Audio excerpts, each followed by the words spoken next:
नमस्कार दोस्तों, ये है ओएसबी इंडिया और मैं अभिषेक कुमार गुप्ता। स्वागत है क्लास 10 के मनी एंड क्रेडिट चैप्टर के ऑडियो लेक्चर में।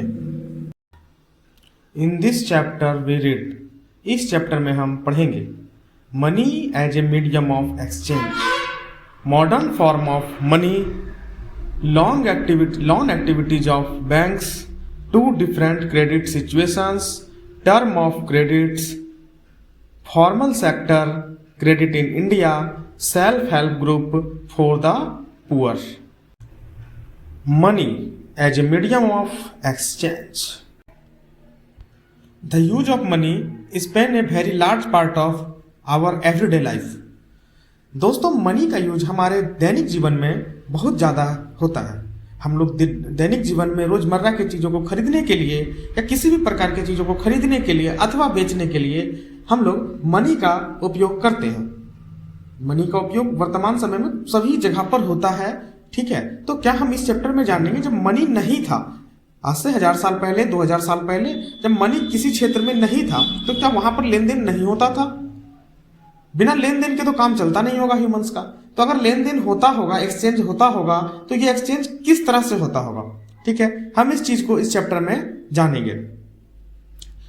चलिए इसको हम और अच्छा तरीका से समझने का कोशिश करते हैं। When both parties have to agree to sell and buy other commodities, this is known as double coincidence of wants। जैसे कि आप इस बात को समझें, अगर एक किसान है, ठीक है, एक किसान है, उनके यहाँ जो है बहुत अधिक मात्रा में किसी चीज का उत्पादन होता है, मतलब उनकी आवश्यकता से अधिक के अगर वो अन्न का उत्पादन कर लेते हैं, फूड्स का, ग्रेन्स का उत्पादन कर लेते हैं, तो वो अपनी आवश्यकता के तक अपने पास रखेंगे। तो क्या सिर्फ फूड ग्रेन्स से उनकी सारी आवश्यकताएं पूरी हो जाएंगी? नहीं होंगे, उनकी और भी कुछ आवश्यकताएं होंगी। ठीक है, जैसे कि उन्हें बर्तन खरीदना होगा, तो बर्तन खरीदना होगा तो अब निश्चित है कि बर्तन, जो व्यक्ति बर्तन बनाता होगा, तो वो जो बर्तन बनाता होगा, हो सकता है कि वो खेती ना करता हो। अगर वो खेती नहीं करता होगा तो हम वहां पर देखेंगे डबल कोइंसिडेंस, अर्थात उन्हें अनाज की जरूरत होगी। यानी कि अगर बर्तन बनाने वाले को अनाज की जरूरत है और जो अनाज उपजाते हैं उन्हें बर्तन की जरूरत है, तो दोनों तरफ जो है एक कोइंसिडेंस बनेगा, एक संयोग बनेगा कि दोनों को एक दूसरे का जरूरत है। तो यहाँ पर क्या होगा कि जो बर्तन बनाने वाला है वो अनाज उत्पादन करने वाले को अपना बर्तन दे देंगे और अनाज उत्पादन करने वाला जो अपना अनाज है वो बर्तन बनाने वाले को दे देगा। यानी कि यहाँ पर मनी का कोई जरूरत नहीं है, दोनों तरफ से संयोग बना, दोनों तरफ से चीजों का एक्सचेंज हो जा रहा है। ठीक है, तो ये जो सिस्टम है इसमें डबल कोइंसिडेंस का होना आवश्यक है। इन ए बार्टर सिस्टम, अर्थात ये जो सिस्टम है इसको हम बार्टर सिस्टम कहते हैं।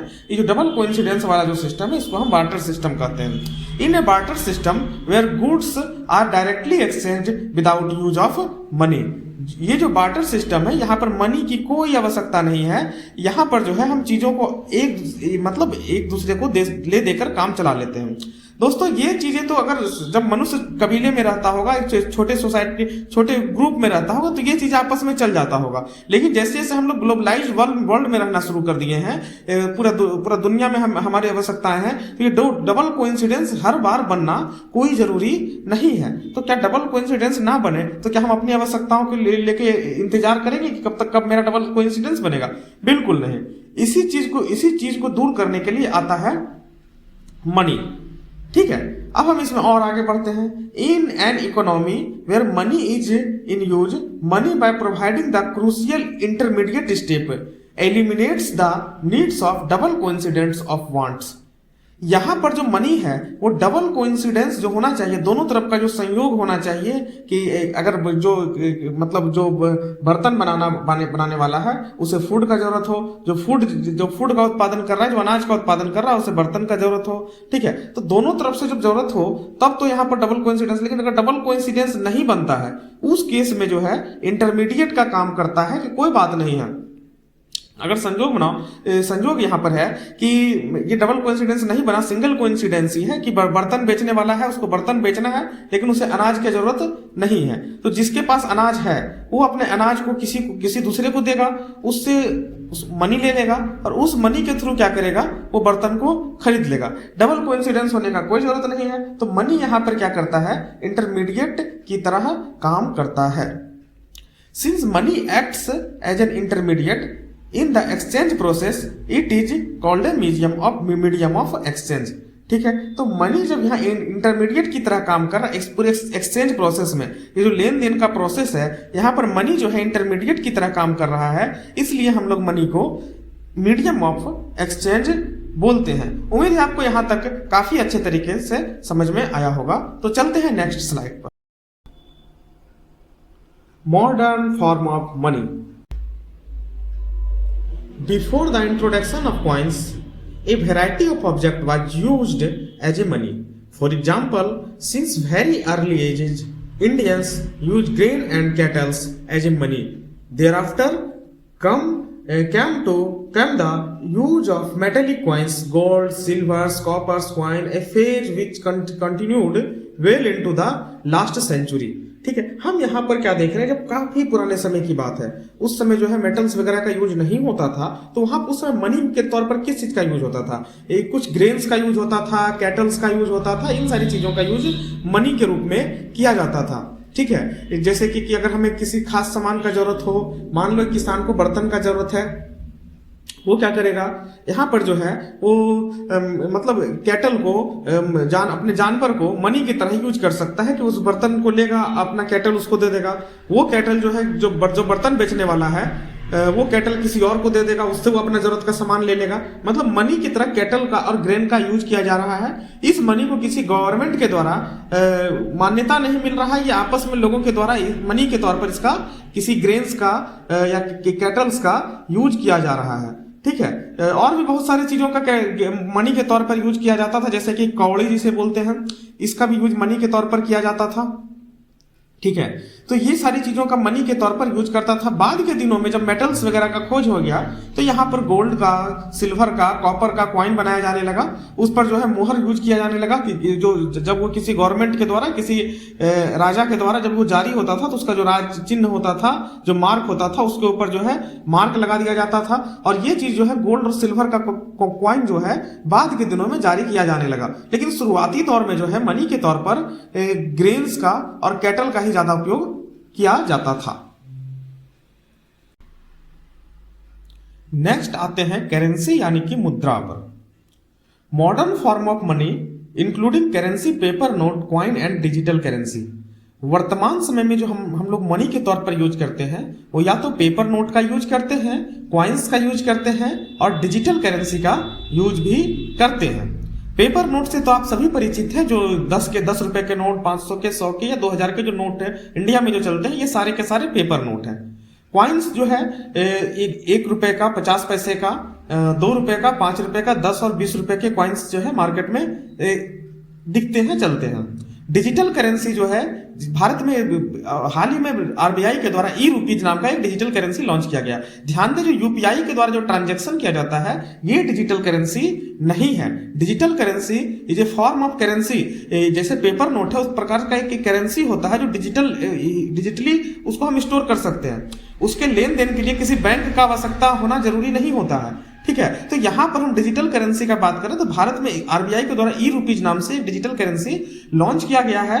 बिटकॉइन, इथरनेट या इस तरह के और भी कुछ कई सारे डिजिटल करेंसीज जो कि प्राइवेट सेक्टर के द्वारा चलाए जाते हैं। हालांकि भारत में आरबीआई के द्वारा ई रुपीज को लॉन्च किया गया है। ये जो है ये डिजिटल करेंसी जो है ब्लॉकचेन प्रोसेस पर काम करते हैं, ब्लॉकचेन पद्धति पे काम करते हैं, सिस्टम पे काम करते हैं। नेक्स्ट जब हम यहाँ पर आगे आएंगे तो इस पर बात करेंगे। अच्छा, इस बात को पे आगे बढ़ने से पहले समझ लें कि पेपर नोट का शुरुआती प्रमाण जो हमें मिलता है, पेपर नोट सबसे पहले दुनिया में कहाँ चला, तो इसका शुरुआती प्रमाण हमें चाइना से मिलता है। ठीक है, चाइना से मिलता है। और अगर हम मॉडर्न प्रमाण का बात करें, मॉडर्न समय में ये कहाँ से चलता है, तो हम इसको ब्रिटेन मान के चल सकते हैं। ब्रिटेन से कि modern currency, modern paper note का चलना शुरू होता है। अब हम यहाँ पर बात करते हैं, unlike the things that were used as a money earlier, modern currency is not made of precious metals such as gold, silver and copper, and unlike grain and cattle, they are neither of everyday use. The modern currency is without any use of its own. यहां पर यह कहा जा रहा है कि देखिए, जो नोट है आपका 5 का, 10 का जो नोट है या जो भी करेंसी चल रहा है वर्तमान समय में, ठीक है, 2000 का नोट चल रहा है, तो बस जस्ट ए पेपर, उस पे हम लोग गवर्नमेंट पे भरोसा करते हैं। गवर्नमेंट ने ये कहा है कि ये नोट 2000 रुपए के बराबर है। गवर्नमेंट जो है उसका सिक्योरिटी लेता है और वो पेपर नोट हमें जारी करके देता है, ठीक है। तो चूंकि गवर्नमेंट पे या जो भी संस्था नोट को जारी करती है उस पे हमें भरोसा है, उस पे हमें विश्वास है, तो हम इस वजह से उस नोट को चलाते हैं, ठीक है। तो यहाँ पर जो मॉडर्न फॉर्म ऑफ करेंसी है इसका खुद का कोई यूज नहीं है। अगर 2000 रुपए के नोट को गवर्नमेंट ऑफ इंडिया मानने से डिनाई कर दे, ये बोल दे कि हम इसे नहीं मानेंगे, कल से ये करेंसी नहीं चलेगा, उसका कोई वैल्यू नहीं होगा। ऐसा नहीं है कि उसका हम कुछ, अगर वो गोल्ड का कॉइन होता तो हम तो गोल्ड के रूप में उसका यूज कर लेते। सिल्वर का कॉइन है तो सिल्वर का जो मार्केट रेट है उस पर उसको हम एक्सचेंज कर सकते थे। करेंसी नोट जो भी है, जो मॉडर्न करेंसी जो भी चल रहा है, वो सारा का सारा क्या है, एक गवर्नमेंट के भरोसे पे, गवर्नमेंट के क्रेडिट, गवर्नमेंट के विश्वास पे चल रहा है और इसका कोई खुद का कोई कीमत नहीं है। गवर्नमेंट के द्वारा लिखा गया, दिए गए विश्वास, उस नोट पे दिए गए विश्वास का कीमत है। अच्छा, ये ना तो ग्रेन्स और कैटल की तरह डेली यूज की चीज होती है। कागज का नोट डेली यूज की चीज थोड़े है, वो तो करेंसी है, उससे हम लेन देन कर सकते हैं, वो मीडियम ऑफ एक्सचेंज है, उससे एक्सचेंज करके किसी चीजों को हम ले सकते हैं, उसका हम यूज नहीं कर सकते हैं। जैसे कि कैटल्स का, मवेशियों का या अनाज का जैसे हम डेली लाइफ में यूज करते हैं, या गोल्ड, सिल्वर या कॉपर जो है एक प्रीसियस मेटल है। तो वर्तमान फॉर्म में जो भी करेंसी चल रहा है वो ना तो कोई प्रीसियस मेटल है और ना ही वो ग्रेन या कैटल है। मॉडर्न करेंसी जो है खुद का उसका कोई खास यूज होता नहीं है, ठीक है।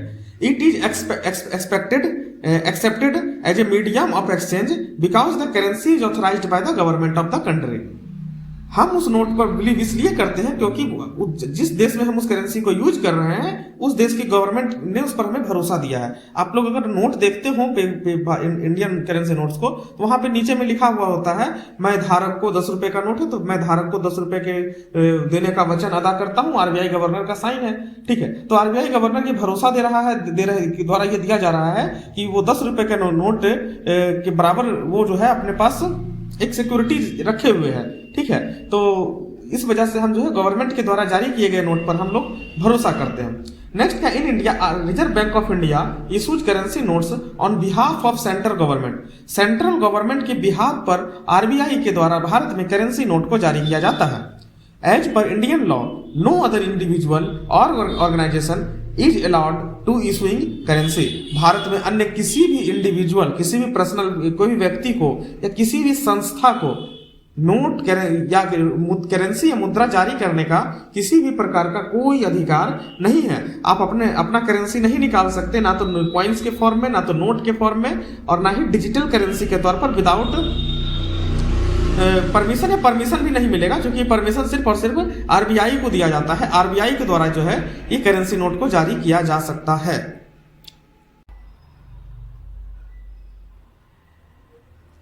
Deposit with banks in other form in which people hold money is as deposit with bank.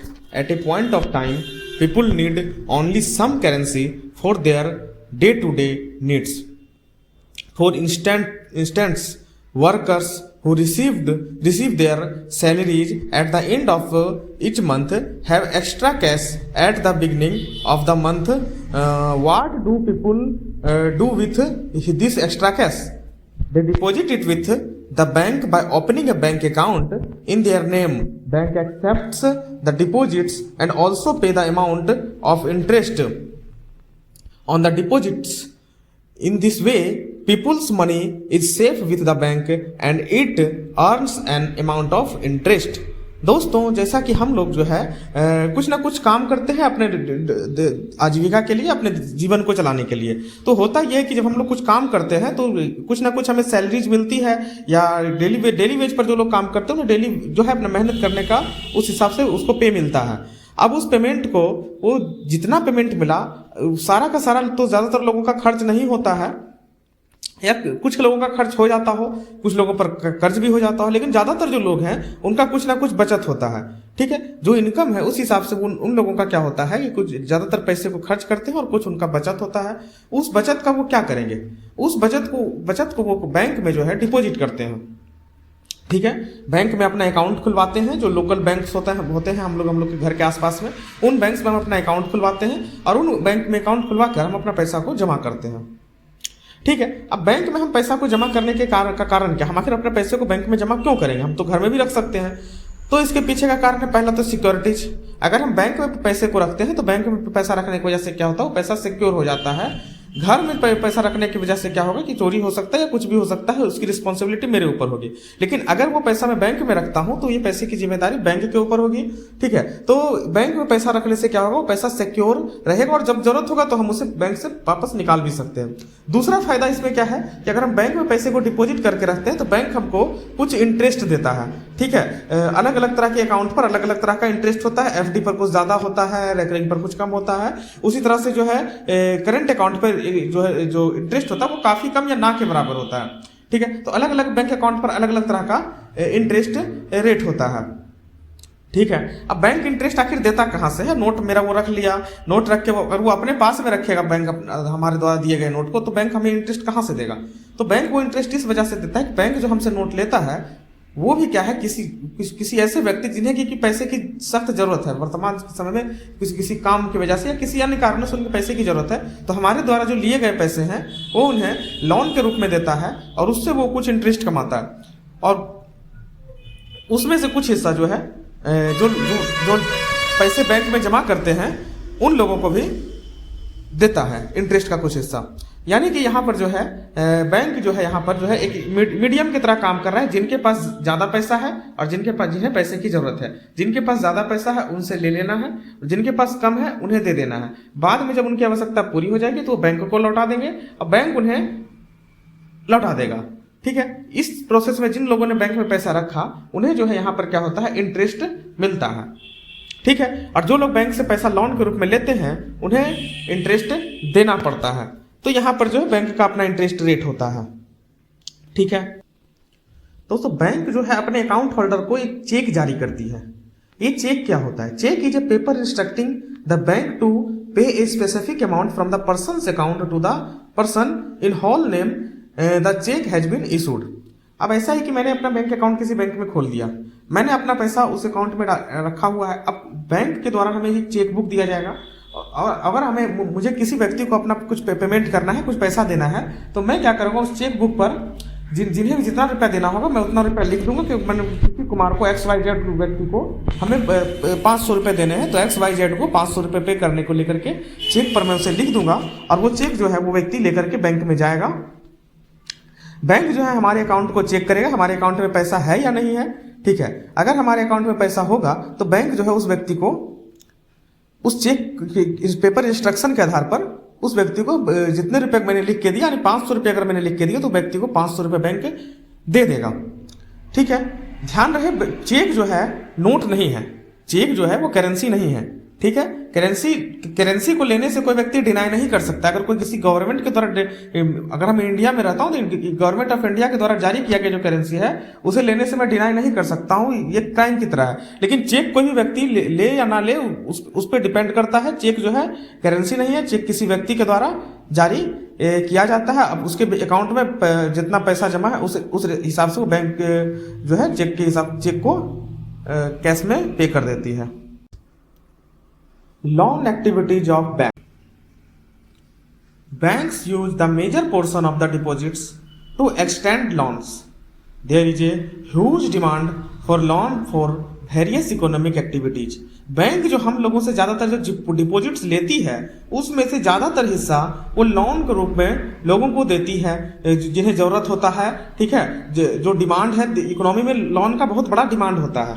ठीक है, ये डिमांड किन लोगों का होता है, तो जो जिन्हें किसी प्रकार का बिजनेस लगाना हो, हेल्थ इशू की वजह से, एजुकेशन की वजह से बहुत सारे लोग जो है बैंक से लोन लेते हैं। ठीक है, तो bank mediate between those who have surplus fund, तो जो डिपॉजिटर है जिनके पास फंड जाता है, जिनके पास पैसा जाता है वो बैंक में जमा करेंगे। And those who are the needs of the this funds, और वो व्यक्ति बोरोवर्स जिन्हें पैसे की जरूरत है वो बैंक से उस पैसे को लेंगे।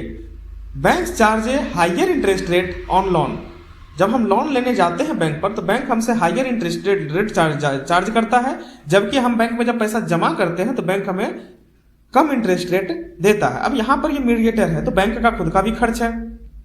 ठीक है, उनके स्टाफ्स वगैरह हैं, है ना। तो बैंक जो हमें जो रेट देता है वो कम देता है, जबकि वो अपना खुद का खर्च मेंटेन करने के लिए, प्लस आरबीआई का कुछ रूल रेगुलेशन है कि किस व्यक्ति को कितना कर्ज देना है नहीं देना है, प्लस बैंक का रिस्क भी होता है। इन सब कारणों की वजह से जो है बैंक जो है जो डिपॉजिटर है उनको जो है कम रेट पे इंटरेस्ट देती है, जबकि जो बोरोवर है उनसे ज्यादा रेट पर इंटरेस्ट लेती है।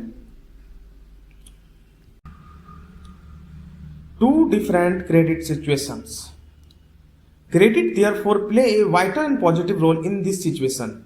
पहला देखो और दूसरा क्या है इसमें, credit in this case pushes the borrowers into a situation from which recovery in very painful.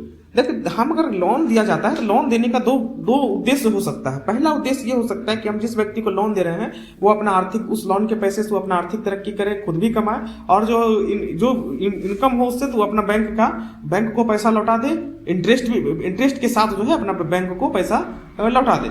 ठीक है, एक तरीका तो ये हो गया लोन देने का, ये पॉजिटिव तरीका है बैंकों के द्वारा या जिस भी बैंकों के द्वारा लोन देने का। ठीक है, दूसरा तरीका क्या हो सकता है, दूसरा तरीका हो सकता है कि जो कर्ज लेने वाला है हम उसे परेशान कर दें। ठीक है, ये परेशान कैसे किया जाएगा।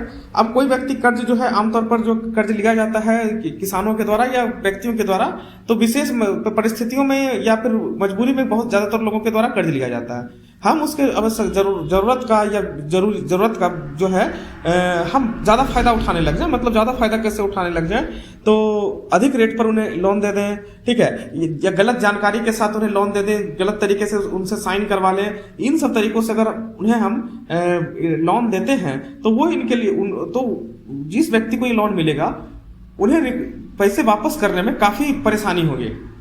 इंटरेस्ट रेट ज्यादा होगा या बोला कम जाएगा, साइन ज्यादा पे करा लिया जाएगा। ठीक है, ये अक्सर गांव वगैरह में होता है, तो ये रिकवरी काफी पेनफुल होता है कि जो व्यक्ति हैं वो पैसा लौटाने में उनका हालत खराब हो जाता है। ठीक है, तो ये दो सिचुएशन है। ठीक है, तो जो बैंकिंग सेक्टर, जो बैंक से जो फॉर्मल सेक्टर बैंक जो काम कर रहे हैं वो ज्यादातर पहला चीज को फॉलो करते हैं, credit therefore play a vital and positive role in this situation. ठीक है, हालांकि कुछ नॉन फॉर्मल सेक्टर से भी लोन दिया जाता है, तो वो जो नॉन फॉर्मल सेक्टर में ये ज्यादातर ये जो सेकंड वाला सिचुएशन है वो बनता है। टर्म्स ऑफ क्रेडिट लेने के लिए जाते हैं तो उसके साथ हमें कुछ टर्म्स और कुछ कंडीशंस भी अप्लाई होते हैं।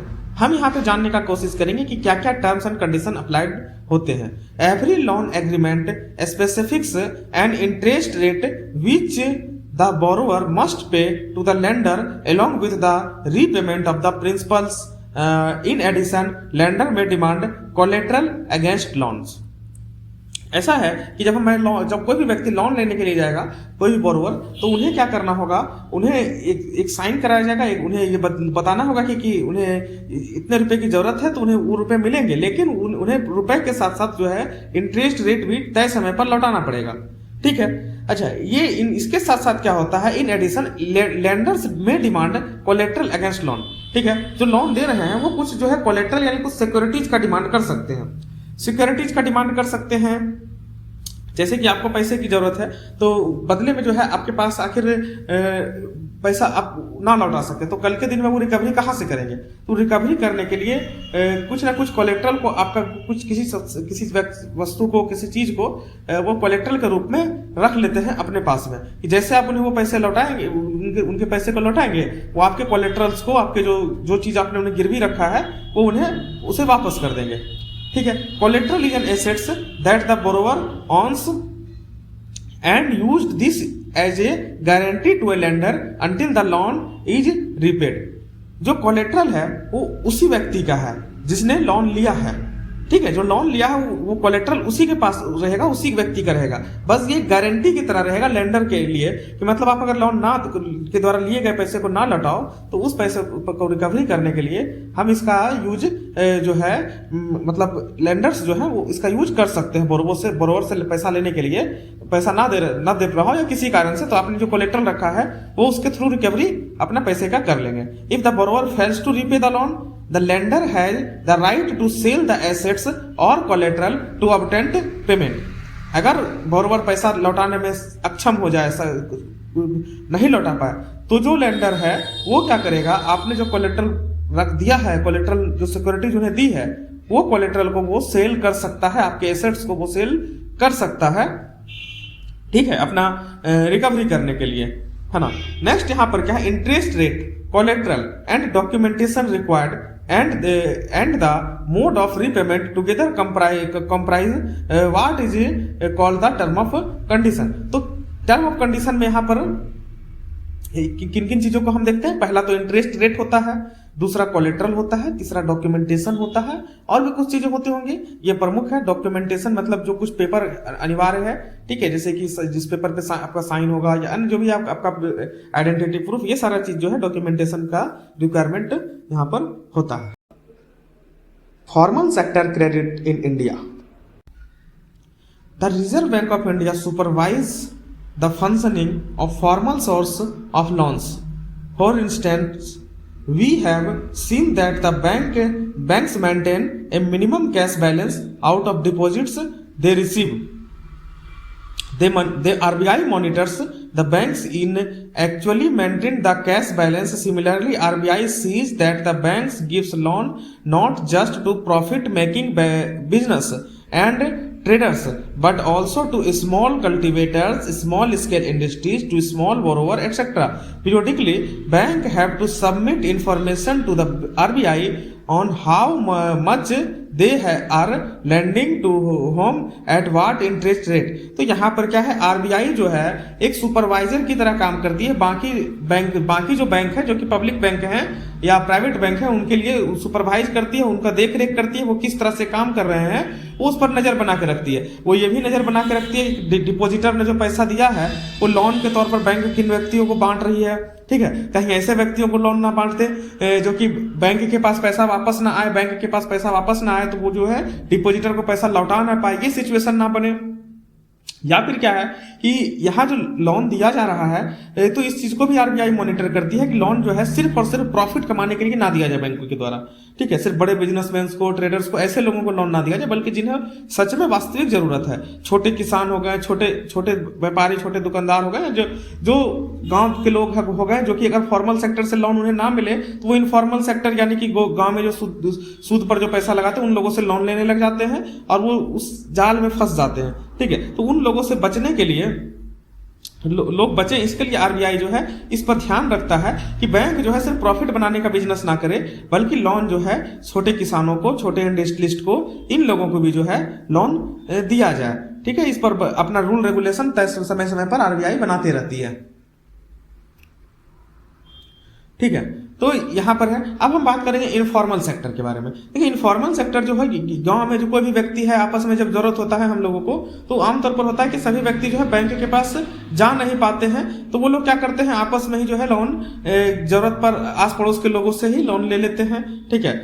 इस तरह का जो लोन होता है यहाँ पर जो है हायर इंटरेस्ट रेट, ज्यादातर जगह पर हायर इंटरेस्ट रेट रखा जाता है, जो लोगों के द्वारा जो लोन दिया जाता है गांव में, वो हायर इंटरेस्ट रेट की वजह से क्या होता है, उस पैसे को चुकाने में, वापस करने में कई बार अक्षम हो जाते हैं, तो उनके घर को या उनकी संपत्ति को जो है जिन व्यक्तियों ने लोन दिया है वो जब्त कर लेते हैं, उन्हें सीज कर लेते हैं, जिससे जो है लोन लेने वाला काफी परेशानी में चला जाता है, बोरोवर काफी परेशानी में चला जाता है, ठीक है। तो बोरोवर को ज्यादातर लोन फॉर्मल सेक्टर से ही ले, इसको लेकर के आरबीआई ध्यान देती रहती है। हालांकि इनफॉर्मल सेक्टर भी अपने तरीके से काम करता है, लेकिन आरबीआई जो है इस पर ध्यान देती रहती है। नेक्स्ट, सेल्फ हेल्प ग्रुप, ग्रामीण बैंक ऑफ बांग्लादेश, इन सारी चीजों की सक्सेस, ग्रामीण ऑफ बैंक ऑफ बांग्लादेश का सक्सेस क्या हुआ, सेल्फ हेल्प ग्रुप काम कैसे करता है, ठीक है। ये ज्यादातर राज्यों में अलग अलग नाम से जाना जाता है, हमारे बिहार में इन्हें जीविका के नाम से जानते हैं। सेल्फ हेल्प ग्रुप जो है किस तरह से काम करता है, सेल्फ हेल्प ग्रुप के वजह से लोगों की तरक्की कैसे हो रही है, ये जो स्टोरी है, ये सारी चीजें जो है नेक्स्ट अगले क्लासेज में, अगले ऑडियो लेक्चर्स में इस पर हम बात करेंगे।